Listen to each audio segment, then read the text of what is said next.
Greetings, beautiful people. Welcome to week 13 of General Psychology. So, in this video, I'm going to talk about what's due this week, and I'm going to talk a little bit about the points and how the points equate to grades so you can know how to finish up strong because we're getting to the end of the semester. All right, so like I said, we're in week 13, and this week you have two assignments. So, that's two ways to earn points. First is D9. D9 stands for discussion 9. That's our ninth discussion. By now, you probably already get it. You want to make an initial post that's substantive. By substantive, we mean complete, correct, clear, concise, and creative. And then you want to reply to two or more class members in a way that's also substantive. So, in other words, you're having a conversation with your class members and with me. You're showing us what you learned from either watching some videos or reading the textbook or finding an article or whatever you chose. And you get up to 20 points for participating in D9. Now, when Sunday rolls around, Sunday at 11:59 p.m., the discussion closes. And if you haven't participated by then, you forfeit those points. But suppose it's Friday and you missed the Thursday deadline. No stress. As long as you get it in by Sunday, you're good to go. All right. Next is the group project check-in 2. This is 5 points, and there's, I think, 5 questions, but you're basically thinking about this group project that you and your group members have been working on the entire semester, and you're answering some personal questions about this group assignment. Now, this is for my eyes only, so your group members won't see it, but you're going to get 5 points for completing this. I do this assignment for a few reasons. One, I want to get a quick check of what's going on in the group behind the scenes. And also, I want to remind people that that group project is a real assignment. I know some of y'all think that, you're going to be able to just like, I don't know, skip it or something. But no, honey, that assignment's worth 100 points. So that's an easy way to research a topic and learn about something related to psychology and get 100 points. But if you don't do it, you miss the points. Okay, so that's this week, week 13. We still have 3 other weeks, week 14, 15, and 16, and then finals week. But finals week is like separate. Week 14, which is next week, you will have two assignments and you'll have basically our final discussion, so D10, and then you'll have a group evaluation. This group evaluation is going to be your chance to privately let me know how everything is turned out. Because I'm hoping that by then, by next week, you and your group members have finalized most of your project because we are going to be in week 14 and you've been working on this project literally since week 2, technically. So you get 10 points for evaluating your group members and then 20 points for participating in D10. So that's 30 points. All right, in week 15, you will have a group project and the group annotated bibliography. Now, the group project, I just received an email earlier today, so I'm going to go ahead and talk about the group project one more time. You and your group members were assigned to work together, so you didn't really get to choose who you were going to work with. And this is the case in the real world. I know I work a job and I didn't get to choose who I work with. I'm just forced to work with those people. Just like you. Some of you students are lovely and wonderful, and I'm so happy you signed up for me. But it's always a semester where there's some students that sign up for the class, and I'm like, really? I got to work with them? So it's like that in life. You're forced to work with people. And doing this group project gives you a chance to work on improving your interpersonal and intrapersonal skills. So we're talking about social and emotional intelligence. All right? Some call it soft skills, but they're really hard skills. Okay? This is your chance to know what your strengths are, what your weaknesses are, and work on it. Okay, that's one part of why I assigned the project. The other reason why I assigned the topic or the project is because research is valuable. And some of you think that just Googling something is researching. That's not researching. Okay, you're in an academic institution. A lot of you are going to go on for your bachelor's or master's or PhD, and you're going to be asked to research. When you research, you're gathering information about a topic and you're making sure the sources that you're um, getting your information from are credible. So they're reliable, they're providing accurate information, they're relatively up to date, right? So you're getting multiple sources, all right? So when you research your topic, your assigned topic, you didn't just take the broad topics that I gave you and start there. You were supposed to narrow that topic down. So like for example, suppose I gave you the visual system. You and your group members might have said, you know what, let's talk about visual illusions. Okay, that's great. That topic is a little bit more narrow than just the visual system. Now, when you talk about visual illusions, surely you may take part of your presentation to talk about the eye and how sight works, but then the bulk of the presentation would be on visual illusions. Or suppose you were assigned the topic human sexuality. Well, human sexuality, once again, is a very large topic. We actually have chapter 5 in our textbook, I think. Most of the topics came from a chapter in the textbook. So you would just go to that chapter and find what the textbook author says and look at the different headings and see if anything catches your interest. You might decide that you want to talk about gender identity. Okay, that falls under the umbrella of human sexuality. And so, or you might want to talk about sexual orientation. Um, you know, you might want to talk about abstinence. Who knows? But you're going to pick something that is related to the broad topic. You narrow it down and you research it, you and your members. And then at the end, which is week 15, you will present us with a PowerPoint slideshow that'll be about 15 to 20 slides, not including the cover slide and the reference slides. And then you're going to teach us about that topic. Now, keep in mind that the group project is worth 100 points, but not everybody in the group will get the exact same score, because remember, in week 14 you're doing an evaluation, and I look at that evaluation to see what you said about yourself, what you said about your members, and I kind of take a read of, did you do the first check-in, what you said in the first check-in, and then I kind of look on the on the, if I can find any information about how things were behind the scenes. And then I adjust the scores based on that. If everybody in the group says our group worked together, we're fabulous, we're wonderful, then everybody gets the same score. But suppose I hear two members say, you know what, even though we worked together, this one particular member was stellar, they went above and beyond. I really feel like they were an excellent leader, or I really feel like they were an excellent researcher, or whatever it was. I will boost that one member's score slightly higher than the rest of the group. Or suppose two or more members say, you know what, we worked together mostly, but we had this one member that was a slacker or that was a social loafer, and they just basically rode the wave of the group and they didn't contribute as much as the rest of us.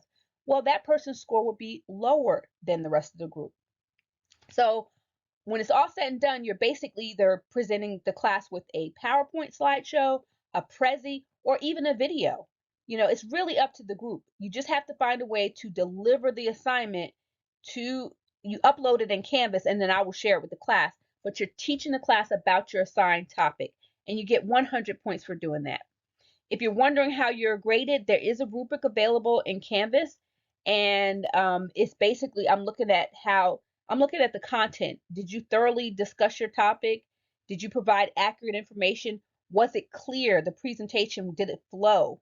Was it free from mechanical and grammatical errors? Was it overly wordy and cluttered on each slide, or was it creative and descriptive and filled with images and links to videos? Did you have a reference slide? Did you have a cover slide? I evaluate it that way. Now, as far as the group evaluation goes, you will have a chance to, like I said, rate your members prior and yourself prior to the actual finished product, which is in week 15. But in week 15, you also have this group annotated bibliography. I'll probably do another video specifically on that, but basically I'm asking for the group to give a document that will include the references you use for the project, as well as an annotation for each reference. So if you use the course textbook as one of your references, you'd have the APA citation for the course textbook, and then you'd have a small little paragraph, just like 5 to 7 lines, evaluating that source. Like, was it helpful, and what did you use from that source? Okay. So week 15, group project and the group annotated bibliography for a total of 120 points. The last week of the class, you have a reflection, which is R2, is worth 15 points. You'll get to think about what you learned in the class and pull it all together, and then you'll get 15 points for doing that. And then during finals week, technically the semester is over and we're only giving out final exams. I plan on posting the final exam hopefully in week 16, so that during finals week you can finish up and work on the final exam, test 2, and get it in by the deadline. And that final exam is worth 100 points. Now, the final exam will be very similar to test 1. The only difference is it'll be different content, so different chapters. It's the second half of the semester, but it'll be 50 questions. They're all multiple choice. You will have to take the test via honor lock, so it's proctored, which means you need a microphone and a camera. You need to have a valid ID. The charge is like $5. But honor lock is a Google Chrome extension. I'll put another honor lock practice quiz available, so you can do that prior to taking the final. But test 2 is worth 100 points. And so that's how you will get all of the points so that you can end up with an A in this class. Now, I will say a couple of more things before I go to the next slide. There was an extra credit assignment that I don't know if I graded it yet. I might have already graded it. If I didn't grade it, I'll be grading it in the next couple days. That was worth 10 points. You also got extra credit if you participated the very first week of the class by introducing yourself. That was worth 0 points, and you got up to 5 points for doing that. So already there's 15 bonus points added into the class. Now there's going to be another 10 points that you're going to see. It'll be another crossword puzzle, and then there'll also be another probably 5 more points where you can evaluate your group, your peers, your fellow class members' final presentations. So there's still about 15 more extra credit points coming up that can boost your score. And I say that to say if you missed a discussion, doing the extra credit can offset missing the discussion. If you were not satisfied with your test 1 score, simply take the makeup test, which will be available in week 16. And I will take the higher of the 2 scores and use that for your grade. Okay, so how do points translate to grades? So far, we're at 310 points, okay? And then on the previous slide, I went over the 290 points that are remaining. So altogether, that's 600 points. You only need 540 points to earn an A in this class. That's it. Between 540 and 600 is an A. 539 to 480 is a B. So really, if you're shooting for a B, you only need 480 points. Now, if you're just trying to pass, that's all you want to just pass the class, 420 points. That's it. Okay? If you earn between 360 and 419, that's a D, and 359 and below is not passing. That means you need to take the class again. You can take it with me or with someone else if you didn't like my teaching style. So what topics are remaining? Well, we've got personality and social psych, which you've already been working on. We also have psych disorders and therapy. So all of these topics at the end of the semester are fun topics, and I really suggest, reading the chapter because you're going to learn so much, watching the videos because you're going to learn so much, and this is interesting and engaging stuff. Questions, comments, compliments, or concerns? You know what to do. I'm available Monday through Thursday. If you email me Friday, Saturday, Sunday, you're not going to get in touch with me until Monday through Thursday. But Monday through Thursday, I'm here for you. That means you can email me at sims@cf.edu, or better yet, email me in Canvas, because when I'm on Canvas, I'll see the prompt and I'll reply very quickly. If you email me at sims@cf.edu, I usually only check that like once a day. Quite honestly, the Canvas shell, I check that like twice in a day. So you can always email me. If you don't want to email me, if your question is general, you can post it to the questions thread in Canvas, and then anybody in the class can respond. If you decide that you want to actually have a conversation with me, I am at the Ocala campus on Tuesdays and Thursdays. I'm there from 9 to 9:30 in the morning, and then from 10:45 to 11:45 in the morning. I come back after lunch from 1:30 to 2, and then I'm also in my office from 3:15 to 3:45. I am located in Building 8, Room 106G. So just come see me if you want to talk to me face to face. If you want to call me on the phone, my extension is 1612. I only answer the phone when I'm in the office, but I'm in the office Tuesdays and Thursdays. If you want to communicate with me on Mondays or Wednesdays, we can set up a Zoom call during my office hours, which are listed on the course syllabus. They're a little different than Tuesday, Thursday, but I'm here for you, for real. I'm rooting for you. I want you to succeed. I want you to check off this class and move to the next class. But more importantly, I want you to learn something about yourself and about the science of human behavior and mental processes. So this video is wrapping up at almost 15 minutes. So I'm going to go ahead and say, see you later.